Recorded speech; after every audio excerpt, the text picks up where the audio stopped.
नमस्कार, खबर उत्तराखंड देख रहे हैं आप और मैं हूं आपके साथ गौरव राजेंद्र। बुलेटिन की शुरुआत करते हैं। मुख्यमंत्री पुष्कर सिंह धामी ने मुख्यमंत्री आवास में भारत रत्न पंडित गोविंद बल्लभ पंत की जयंती के मौके पर उनके चित्र पर श्रद्धा सुमन अर्पित कर श्रद्धांजलि दी। इस दौरान सीएम धामी ने कहा कि पंडित गोविंद बल्लभ पंत महान स्वतंत्रता संग्राम सेनानी, देशभक्त, समाजसेवी और कुशल प्रशासक थे। उन्होंने हिंदी को राजभाषा के रूप में प्रतिष्ठित कराने के लिए महत्वपूर्ण भूमिका निभाई।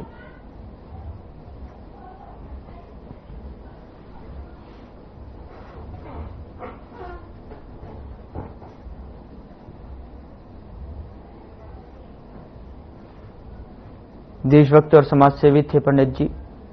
मुख्यमंत्री धामी ने श्रद्धांजलि अर्पित की। तस्वीर है आपके सामने। उन्होंने कहा कि राष्ट्रभाषा हिंदी को बनाने के लिए उन्होंने अहम भूमिका निभाई।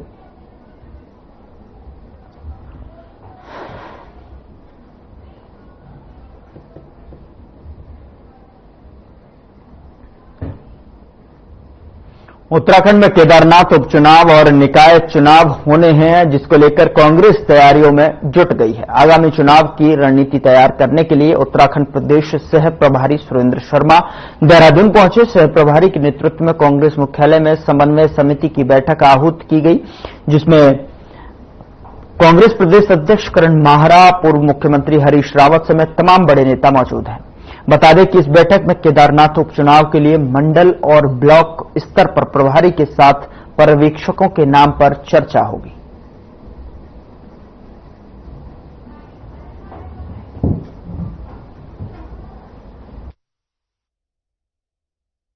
देखिए, पॉलिटिकल एजेंडेज हैं हमारे। अभी निकाय के चुनाव होने वाले हैं, पंचायत के चुनाव सामने हैं, बाई इलेक्शन है केदारनाथ का, और हमको उसके लिए प्रभारियों की नियुक्तियां करनी है। और भी बहुत सारे ऐसे एजेंडे हैं जिस पे पार्टी स्तर पर डिस्कशन होना है। सीनियर लीडर्स की एक 17 लोगों की एक कमेटी जो बनाई गई है हाईकमान के द्वारा, उसकी आज एक बैठक है जिसमें प्रतिभा करने के लिए आदरणीय शर्मा जी हमारे बीच में उपस्थित हैं, जो हमारे सह प्रभारी हैं। और देखते हैं इस मीटिंग के बाद फिर राज्यपाल के यहां भी समय लिया है। कानून की बिगड़ती जो व्यवस्था है, बलात्कार लगातार हो रहे हैं, उसमें भारतीय जनता पार्टी के कार्यकर्ता और पदाधिकारी सम्मिलित हैं। आज प्रदेश की जो नगर निगम और स्थानीय निकाय के लिए चुनाव होना है, एक बाई इलेक्शन होना, उसके लिए कोऑर्डिनेशन कमेटी की मीटिंग है। तो उसी में किस तरह से चुनाव लड़े जाने, किस तरह से मिलकर सब लोग इसमें भाग लेंगे, हमारा एक कार्यकर्ता उसके लिए मीटिंग है और उसी में शिरकत करने के लिए मैं भी आया हूं। और आज जैसे कि अध्यक्ष जी ने कहा, राज्यपाल जी से भी मिलने का वक्त लिया है। प्रदेश में जो क्राइम बढ़ रहा है और जिसमें सत्ता पक्ष के लोग ज्यादा इन्वॉल्व हैं, तो राज्यपाल जी से हम लोग सब लोग जाके निवेदन करेंगे कि इस मामले को गंभीरता से लें, क्योंकि देवभूमि है, इसको क्राइम भूमि नहीं बनने देना, ये कांग्रेस की जिम्मेदारी है और हम उसको निभाएंगे। उधर केंद्रीय सड़क एवं परिवहन राज्य मंत्री अजय टम्टा आज भारत रत्न पंडित गोविंद बल्लभ पंत की 137वीं जयंती के अवसर पर पैतृक गांव खूंट पहुंचे, जहां उन्होंने महान स्वतंत्रता सेनानी को पुष्पांजलि अर्पित की और पंडित गोविंद बल्लभ पंत को, जो स्वतंत्रता संग्राम सेनानी, संयुक्त प्रांत के पहले प्रधानमंत्री, उत्तर प्रदेश के मुख्यमंत्री और भारत सरकार में गृह मंत्री रहे, उनकी जयंती के अवसर पर गांव में विभिन्न सांस्कृतिक कार्यक्रम आयोजित किए गए। इस अवसर पर स्कूली बच्चों और स्थानीय कलाकारों ने देशभक्ति गीतों और नृत्य की शानदार प्रस्तुतियां दी, जिसने माहौल को देशभक्ति के रंग में रंग दिया। बच्चों की प्रस्तुतियों ने दर्शकों का दिल जीत लिया और समूचे गांव में उत्साह का माहौल रहा।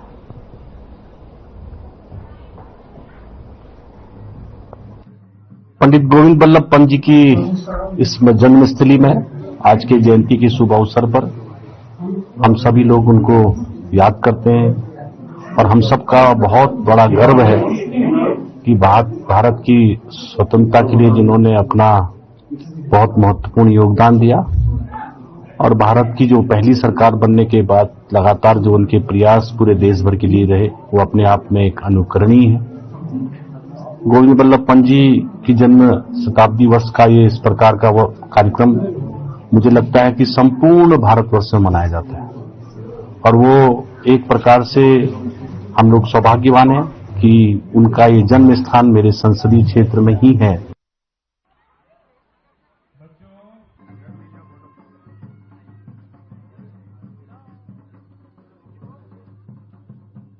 देहरादून से है, जहां घंटाघर की घड़ी कई दिनों से रुकी हुई है और लाइटें भी नहीं जल रही हैं। घंटाघर से कीमती सामान चोरी हुआ है। इसके बाद निगम के अधिकारियों ने मामले में पुलिस को तहरीर दी है। इससे पहले भी घंटाघर में सामान चोरी हो चुका है। 24 घंटे में व्यस्त रहने वाले घंटाघर में बार बार चोरी की घटना पुलिस के लिए बड़ी चुनौती है। नगर निगम के अधिकारियों ने मौके पर जाकर पड़ताल की तो पता चला कि फव्वारे के लिए लगाई गई कीमती नोजल और घंटाघर को रोशन करने वाली लाइटों के केबल सहित अन्य कीमती सामान गायब है। इसके बाद नगर निगम के अधिकारियों ने मामले में रिपोर्ट दर्ज करने की तहरीर दी है और नगर आयुक्त गौरव कुमार का कहना है कि घंटाघर से कीमती सामान चोरी हुआ है। 2 बार पहले भी यहां चोरी की घटना हो चुकी है। मामले में पुलिस को तहरीर दी गई है। बारे में मैंने भी आज सुबह ही अखबार की खबर का संज्ञान लेते हुए इंजीनियर साहब से बात की है। उनके द्वारा बताया गया है कि वहां पर चोरी हुई है, जिससे हमारी सारी वायरिंग और पैनल वहां से चोरी कर लिए गए हैं।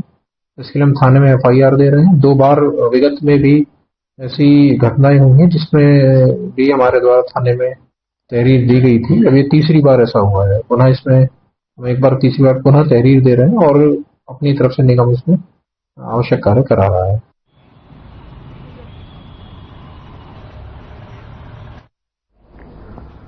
उधर उत्तराखंड संशोधन विधेयक के लिए विधानसभा से प्रवर समिति गठित कर अधिसूचना जारी कर दी है। शहरी विकास मंत्री प्रेमचंद्र अग्रवाल को समिति का सभापति बनाया गया है, जबकि पक्ष विपक्ष के 6 विधायकों को सदस्य नामित किया गया है। विधेयक में नगर निकायों में OBC आरक्षण का परीक्षण कर प्रवर समिति विधानसभा अध्यक्ष को 1 माह में रिपोर्ट सौंपेगी। प्रदेश के नगर निकायों में OBC आरक्षण के लिए प्रदेश सरकार ने गैरसैंण में हुए मानसून सत्र के दौरान उत्तराखंड संशोधन विधेयक पेश किया था, लेकिन OBC आरक्षण के सर्वे पर सत्ता पक्ष के विधायकों ने आपत्ति जताई थी।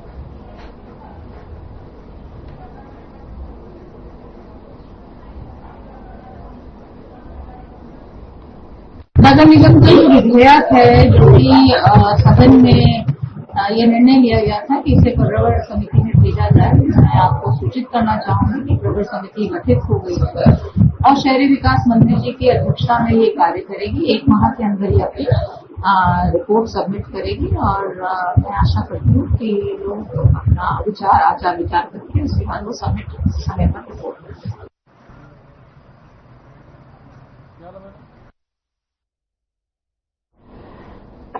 वक्त छोटे से ब्रेक का है, फौरन हाजिर होते हैं तमाम खबरों के साथ।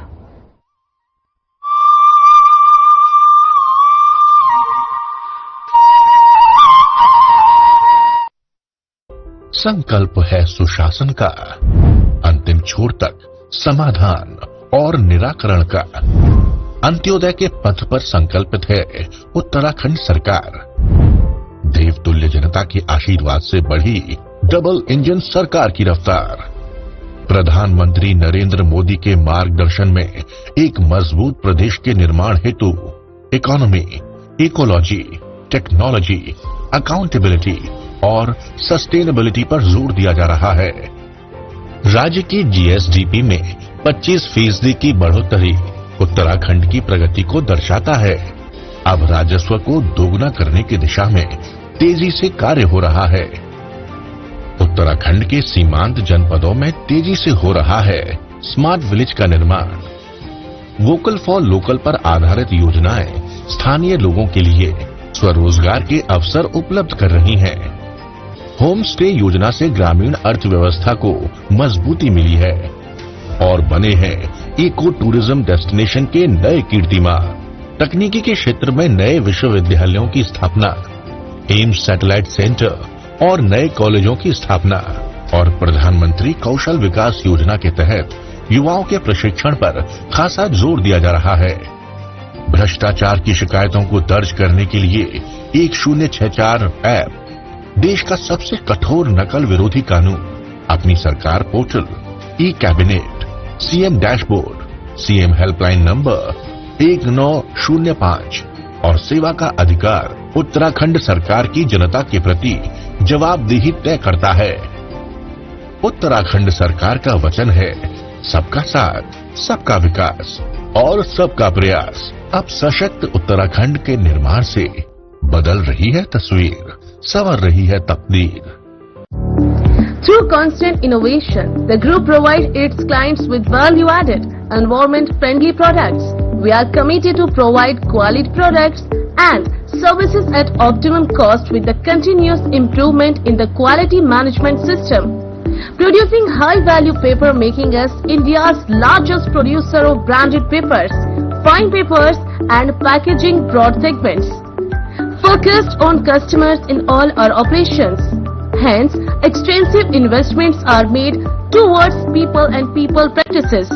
KRPL world's leading eco-friendly paper from agro residue.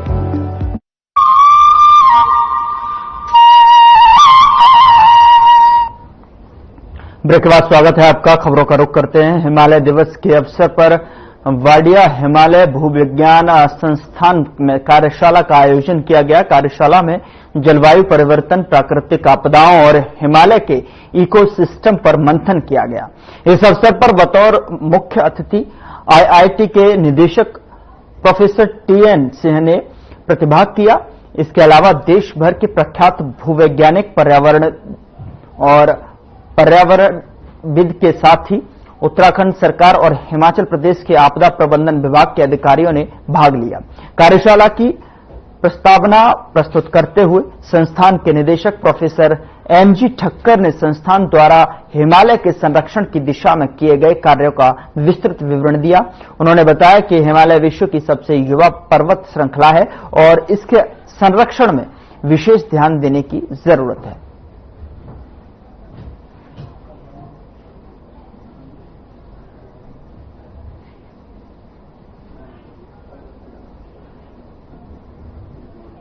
दिवस 9 सितंबर को मनाया जाता है, जिसका कारण ये है कि पिछले 2 दशक में पूरे हिमालय में और पूरे भारतवर्ष में जो आपदाएं बढ़ चुकी हैं, जिसका कारण सबसे बड़ा प्राकृतिक कारण ये है कि क्लाइमेट चेंज हो रहा है। इसके साथ साथ पूरे हिमालय रीजन जो हम एक्टिव जोन मानते हैं, टेक्टोनिकली एक्टिव, जिसमें अर्थक्वेक जो कि भूकंप बहुत ही ज्यादा आते हैं, तो भूकंप ग्रस्त जो एरिया है, जो हम एमसीटी जोन बोलते हैं, एमबीटी जोन बोलते हैं, उस एरिया में भी लैंडस्लाइड का प्रमाण बढ़ गया। और उस लैंडस्लाइड का प्रमाण बढ़ने का कारण यह है कि क्लाइमेट भी चेंज हो रहा है।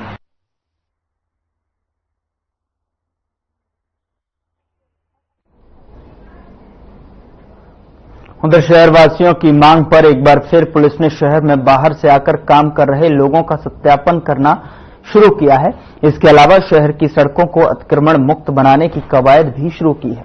इसी कड़ी में आज वरिष्ठ उप निरीक्षक विनोद कुमार और त्रिवेणी घाट चौकी प्रभारी प्रकाश पोखरियाल की टीम ने रेलवे रोड, घाट रोड, मुखर्जी चौक पर नगर निगम के सहयोग से अतिक्रमण के खिलाफ कार्रवाई की। मिले उन्हें आज ही ऑनलाइन या कोतवाली में जाकर सत्यापन कराने के निर्देश दिए। निर्देशों का पालन नहीं करने पर कानूनी कार्रवाई की भी चेतावनी दी है। पुलिस ने लोगों का सत्यापन किया है। अतिक्रमण मुक्त बनाने की कवायद के चलते ये सत्यापन किया गया है। तो तस्वीर आपके सामने है ऋषिकेश से, जहां पर ठेली रेहड़ी पर पुलिस ने खुद जाते हुए गश्त करके लोगों को समझाया और साथ ही साथ उनके सत्यापन की भी जो है चेकिंग की। जिन व्यक्तियों के पास या जिन दुकानदारों के पास, ठेली रेहड़ी वालों के पास में सत्यापन नहीं मिले, उनको बताया गया कि ऑनलाइन या फिर कोतवाली में जाकर अपना सत्यापन करा लें। तो उप निरीक्षक ने अतिक्रमण पर कार्रवाई की है।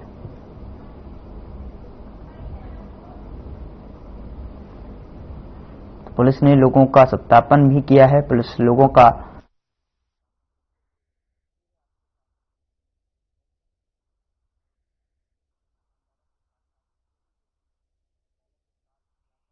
पुलिस ने खुद उनके सत्यापन की जांच की और साथ ही साथ जिन व्यक्तियों के पास में सत्यापन नहीं मिला उनसे भी उनको समझाया और साथ ही साथ उनको बताया कि आप या तो ऑनलाइन या फिर कोतवाली में जाकर सत्यापन कराएं।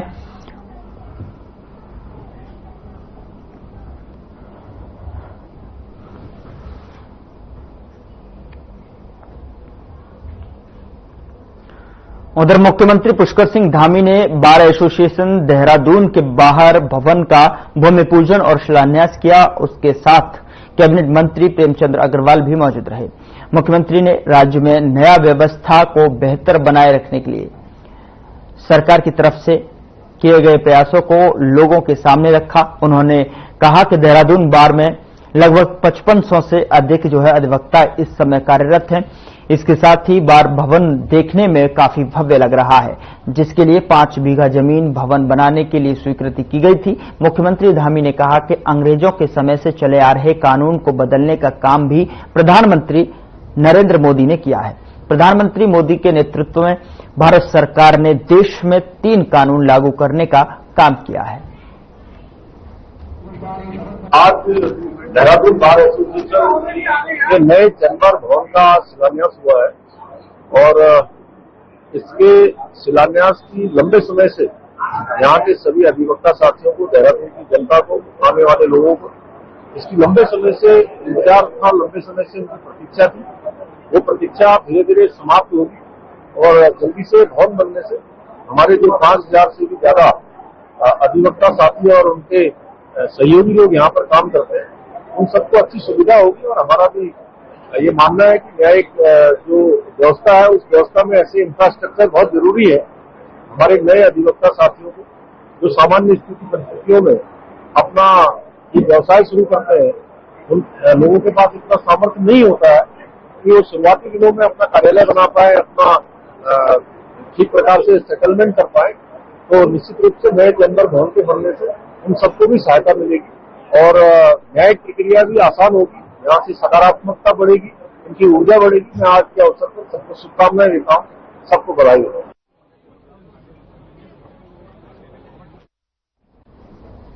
उधर भारत रत्न पंडित गोविंद बल्लभ पंत की 137वीं जयंती पंत पार्क में मनाई गई, जिसमें विभिन्न संगठनों के लोगों ने शिरकत की।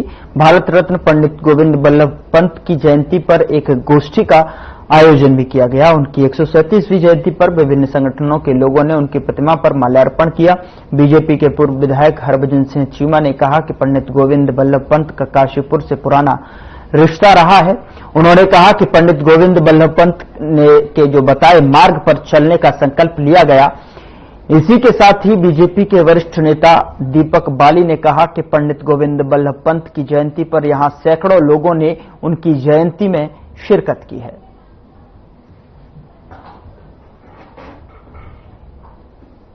भारत रत्न पंडित गोविंद बल्लभ पंत जी की 137वीं जयंती के अवसर पर यह हम सब लोगों के लिए गर्व का विषय है कि पंडित गोविंद बल्लभ पंत जी की कर्मभूमि काशीपुर रही है और काशीपुर में उन्होंने अपने कार्यों के अनुसार देश में अपना नाम रोशन किया। देश की स्वतंत्रता आंदोलन में जिस तरह से उनका योगदान रहा वो हम लोगों के लिए गर्व का विषय है। हम लोगों के लिए गर्व की बात है कि पंडित गोविंद बल्लभ पंत जैसी शख्सियत जिसको भारत रत्न मिला है, वो इस काशीपुर की कर्मभूमि में अपने जीवन का बहुमूल्य हिस्सा उन्होंने गुजारा। आज हम सभी लोग विभिन्न राजनीतिक, सामाजिक और धार्मिक संगठनों के लोग मिलकर उनकी जयंती के अवसर पर उनको नमन करते हुए उनके बताए हुए मार्ग पर चलने का संकल्प ले रहे हैं।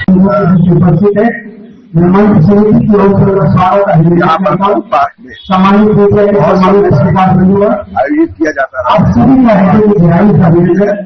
यहाँ पर सभी लोग सभी समाज के सभी यहाँ पर मौजूद हैं और उनका स्मरण करने के लिए यहाँ पर बहुत अच्छा कार्यक्रम की व्यवस्था की गई है। आज हम लोग भी गोविंद बल्लभ पंत पार्क जो हमारे लिए एक ऐतिहासिक स्थान है, इसमें हम भारत रत्न पंडित गोविंद बल्लभ पंत जी की 137वीं हम जयंती यहाँ बना रहे हैं। हर वर्ष की तरह सभी सामाजिक संगठन, राजनीतिक संगठन और धार्मिक संगठन के लोग एकत्रित होकर बहुत हर्षोल्लास के साथ आज इस जयंती को मनाने का काम किया जाता है।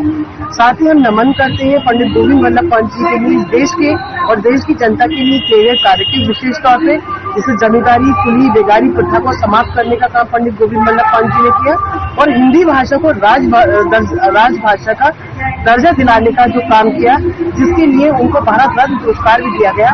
पूरा देश उनको नमन करता है। पंडित गोविंद बल्लभ पंत जी की हम शताब्दी कार्यक्रम में मनाई ही जाती है। यहाँ पर गाजीपुर के सब प्रशांत व्यक्ति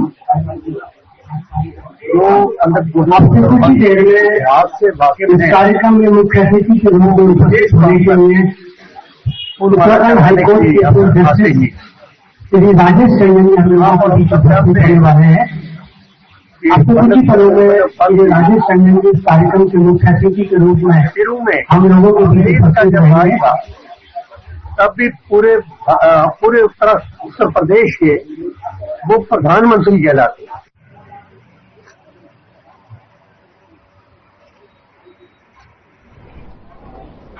उधर रामनगर रोड स्थित विधायक त्रिलोक सिंह चीमा के कॉर्पोरेट ऑफिस में पूर्व विधायक हरभजन सिंह चीमा और उनके पुत्र विधायक त्रिलोक सिंह चीमा ने अपने भाजपा के वरिष्ठ पदाधिकारियों के बीच एक प्रेस कॉन्फ्रेंस का आयोजन किया, जिसमें पूर्व विधायक हरभजन सिंह चीमा ने पत्रकारों से रूबरू होते हुए कहा कि इस समय पूरे देश में महिला उत्पीड़न दुष्कर्म की घटनाएं सुनने में आ रही हैं, जिसको लेकर उत्तराखंड की धामी सरकार पूरी तरह से इस विषय पर गंभीर है। उन्होंने कहा कि जिस तरीके से महिला उत्पीड़न की घटनाएं तेजी से बढ़ रही हैं, उसको लेकर सरकार पूरी तरह से मुस्तैद है।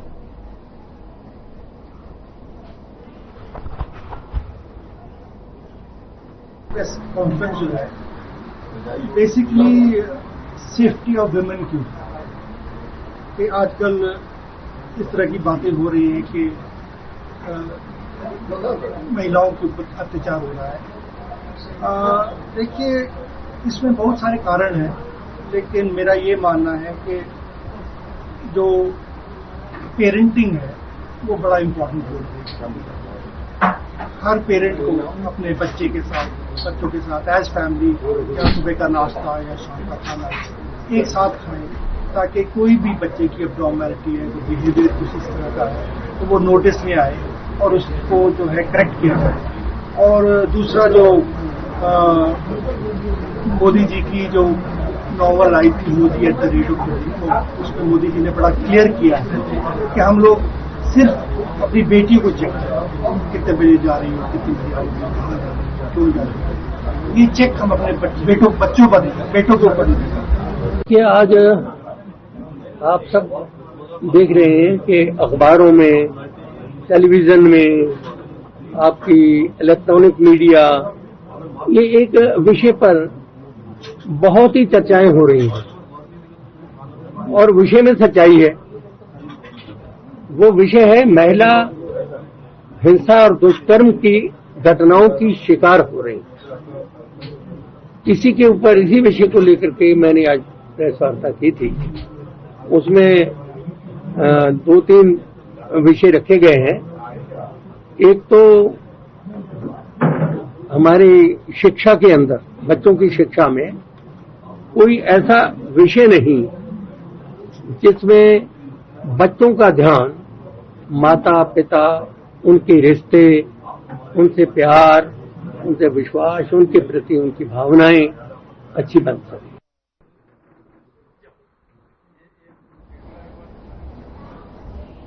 उधर बार एसोसिएशन देहरादून के नवीन भवन का शिलान्यास और भूमि पूजन कार्यक्रम का आयोजन किया गया, जिसमें मुख्यमंत्री पुष्कर सिंह धामी ने प्रतिभाग किया। इस दौरान सीएम धामी ने कार्यक्रम को संबोधित भी किया। आप सबका अभिनंदन करता हूं। इस अवसर पर हमारे बार एसोसिएशन देहरादून के अध्यक्ष श्री राजीव शर्मा जी और उनकी पूरी टीम और उनके वरिष्ठ सहयोगियों का, जो हमारे पूर्व अध्यक्ष हैं कुलदीप जी, लांबा जी, अनेक जो लगातार इस काम को आगे बढ़ाते रहते हैं, उनको भी मैं हार्दिक बधाई देता हूं, शुभकामनाएं देता हूं कि बंटू जी को तो आप सब लोगों ने एक इनके हाथ में एक ध्वज पकड़ा रखा है कि आगे आगे चलो, हम सब तुम्हारे पीछे हैं। तो क्योंकि अगर ये काम हो पा रहा है तो सबकी सामूहिक जो है एफर्ट्स के कारण से, सामूहिक प्रयासों के कारण से ये हो पा रहा है। भाइयों बहनों, आदरणीय प्रधानमंत्री मोदी जी के नेतृत्व में आज उत्तराखंड सहित पूरे देश के अंदर जो न्यायिक व्यवस्था से जुड़े ऐसे इंफ्रास्ट्रक्चर हैं, भवन बनाने हैं, अन्य इंफ्रास्ट्रक्चर बनाने हैं, उनको लगातार मजबूत करने का काम, लगातार नवनिर्माण करने का काम अनवरत रूप से किया जा रहा है। और पिछले 10 वर्षों में मोदी सरकार ने न्यायिक इंफ्रास्ट्रक्चर के विकास के लिए 8,000 करोड़ से भी ज्यादा रुपए की धनराशि खर्च की है, जो एक बड़ी धनराशि है।